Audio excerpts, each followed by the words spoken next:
Sebelum melanjutkan pembahasan kali ini, silakan klik tombol subscribe agar Anda tidak ketinggalan video terbaru dari channel ini. Assalamualaikum warahmatullahi ta'ala wabarakatuh. Salam sejahtera untuk saudaraku semuanya. Salam dari saya, Ki Sabrang Alam. Di kesempatan kali ini saya meminta kepada Sang Hyang Sejati, Gusti Allah Subhanahu wa Ta'ala, agar senantiasa melimpahkan akan kenikmatan, kerejekian, dan apa yang menjadi hajat bagi saudaraku semuanya dikabulkan oleh Sang Hyang Sejati, Gusti Allah Subhanahu wa Ta'ala. Di kesempatan kali ini saya akan membahas mengenai beberapa pertanyaan dari saudara kita. Mengapa harus memakai rajah penglarisan? Saya akan membadahnya secara luas mengapa jenengan harus memakai rajah penglarisan. Namun sebelum saya membahas lebih mendetail, saya meminta waktunya agar jenengan bisa menekan tombol subscribe dan aktifkan notifikasi lonceng yang ada di bagian samping. Karena insya Allah sahabatku semuanya akan mendapatkan video yang bermanfaat lainnya. Dalam serat ini dijelaskan bahwasanya Sang Hyang Sejati, Gusti Allah Subhanahu wa Ta'ala sudah menjatah semua rezeki bagi makhluknya, baik itu hewan ataupun makhluk mulia seperti kita manusia. Jadi mengapa harus khawatir, Kang? Kita kan rezekinya sudah dijatah, benar sekali. Namun rezeki itu harus diwujudkan. Contohnya, Gusti Allah itu memberi rezeki berupa kesehatan. Ingat, rezeki bukan hanya masalah finansial, bukan hanya masalah uang, bukan hanya masalah fulus.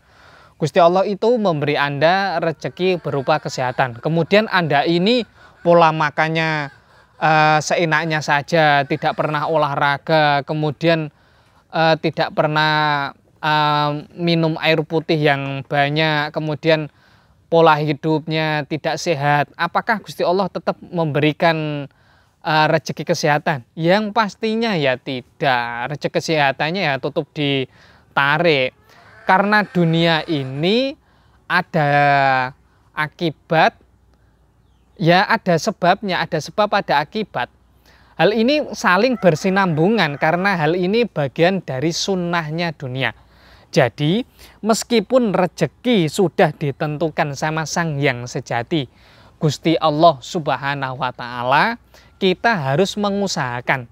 Karena yang membutuhkan rezeki itu diri kita. Gusti Allah tidak perlu, tidak kepikiran kalau mohon maaf tidak memikirkan jenengan ini kalau tidak diberikan rezeki nanti Allah bingung. Allah itu Maha Perkasa, tidak memperdulikan akan hal tersebut. Yang butuh rezeki itu jenengan yang harus menjemputnya.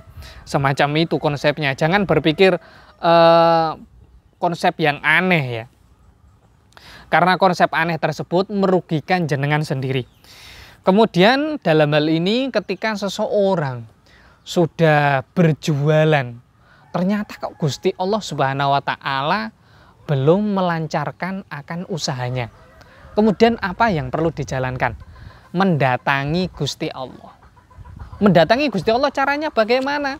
Bagi yang muslim dengan cara sholat. Loh Kang, saya sholat ini kok belum dilancarkan rezekinya sama Gusti Allah? Karena sholatnya jenengan ini tujuannya untuk dagang.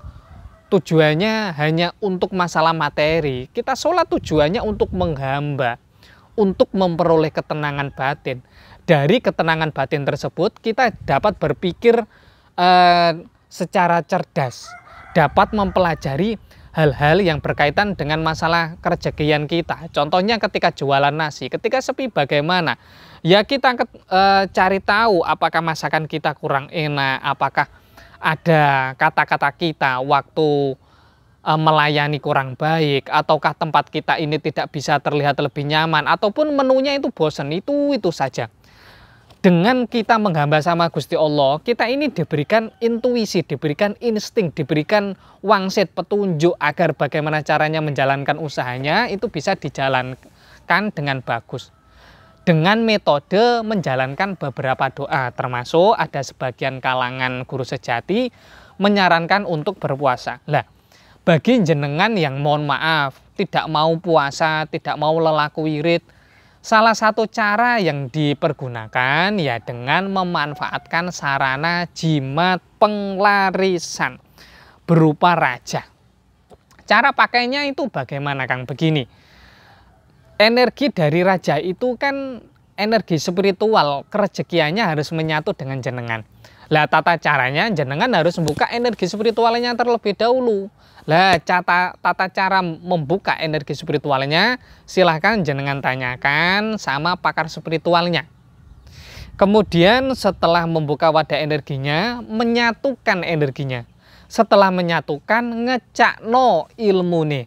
Lah, setelah ngecakno ilmune, kemudian mempraktekkan ilmunya, nanti akan kelihatan kira-kira seberapa besar energi spiritual yang dimasukkan.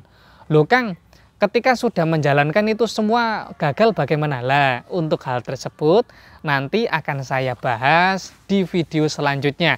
Karena ketika pengalaman kemarin, ketika saya membuat video sampai 10 menit, ternyata itu mereka malas untuk menonton. Jadi saya potong part demi partnya. Nanti untuk tahapan ini ada part berikutnya. Kurang lebihnya saya mohon maaf jika dalam hal ini ada ucapan ataupun tindakan saya yang kurang berkenan untuk saudaraku semuanya. Wassalamualaikum warahmatullahi ta'ala wabarakatuh. Salam sejahtera untuk saudaraku semuanya. Salam dari saya, Ki Sabrang Alam.